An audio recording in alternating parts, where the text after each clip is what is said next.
জয় বাংলা, জয় মামাটি মানুষ, জয় মমতা ব্যানার্জি। কি সবচেয়ে উপরে আমাদের জননেত্রী মমতা ব্যানার্জি আছে।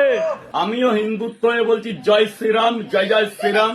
ভোটে জিতলো বিজেপি, টিএমসি হেরে গেল। টিএমসির তরফ থেকে অভিষেক বন্দ্যোপাধ্যায় অনেক কিছু হুমকি দিয়েছিল, সেগুলোও এখন ধামাচাপা পড়ে গেল। কিন্তু এখন যেটা ফুলে ফেপে উঠছে সেটা হচ্ছে রাজুদার কথাগুলো। আর রাজুদা দোকান খোলার সময় দোকানে বসে যারা যারা জয় শ্রীরাম বলার অনুরোধ করেছিল তাদেরকে কিন্তু না বলে দিয়েছিল। বলেছিল ধার্মিকভাবে অবশ্যই বলতে পারি জয় শ্রীরাম, কিন্তু যদি পার্টিগত দেখা যায় তাহলে আমি তৃণমূল করি, আর আমি মা মাটি মানুষের ছেলে, তাই সবসময় জয় বাংলা বলবো। কেউ যদি দূর থেকেও জয় বাংলা চিৎকার করে দিত সেটাও কিন্তু মুখ থেকে ফট করে বেরিয়ে যেত। জয় বাংলা, জয় বাংলা।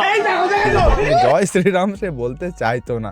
দেখুন, ছোটখাটো একটা ব্যবসায়ী, কোনো মতে সে কাজ করছে, মনের মধ্যে একটা বিষয় রয়েছে, একটা পার্টিকে ভালোবাসে বা সাপোর্ট করে, থাকতেই পারে, অবশ্যই থাকতে পারে, কিন্তু কখনো কখনো ধর্মের ব্যাপারটা যখন চলে আসে মানুষের একটু সেন্টিমেন্টে লাগে। কিন্তু এই ক্ষেত্রে যে কি হয়েছিল তার সাথে সে নিজেও জানে না। রাজুদা নিজে ভিডিও করেছে, আমি রাজু ঘোষ, আমি নিজের বাড়িতে আছি, আমি সুরক্ষা আছি, মানে সুরক্ষিত আছি। এবং সে জানায় যে এখন সে দোকান খোলেনি এবং কয়েকদিনের মধ্যেই, তাড়াতাড়ির মধ্যেই সে দোকান খুলবে। এবং ভাই বিজেপি জিতে যাওয়ার পরে জয় শ্রীরাম, জয় জয় শ্রীরাম। আমিও হিন্দুত্ব হয়ে বলছি জয় শ্রীরাম, জয় জয় শ্রীরাম। কিন্তু আমি জানি না কেন মুখ দিয়ে বিজেপি এই ওয়ার্ডটা বাড়ি হচ্ছে না রাজুদার।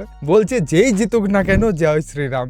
একবার বলেই দিতে, এবার তো জিতে গেছে বিজেপি, আর তো কেউ কিছু করতে পারবে না তোমায়। তবে দেখো, মানুষ তাকে নিয়ে কিন্তু এবার ট্রোল প্রচন্ড করবে, যেটা করা উচিত নয়। আমি এই কথাটা বলবো।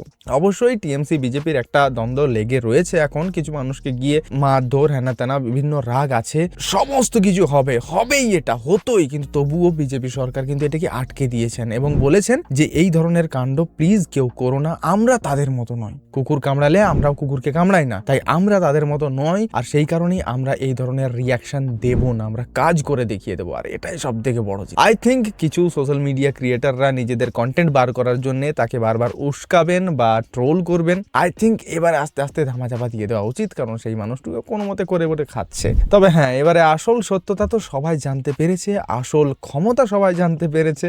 বাকি আপনারাই বলুন কি বলতে চান এই রাজুদার ব্যাপারে।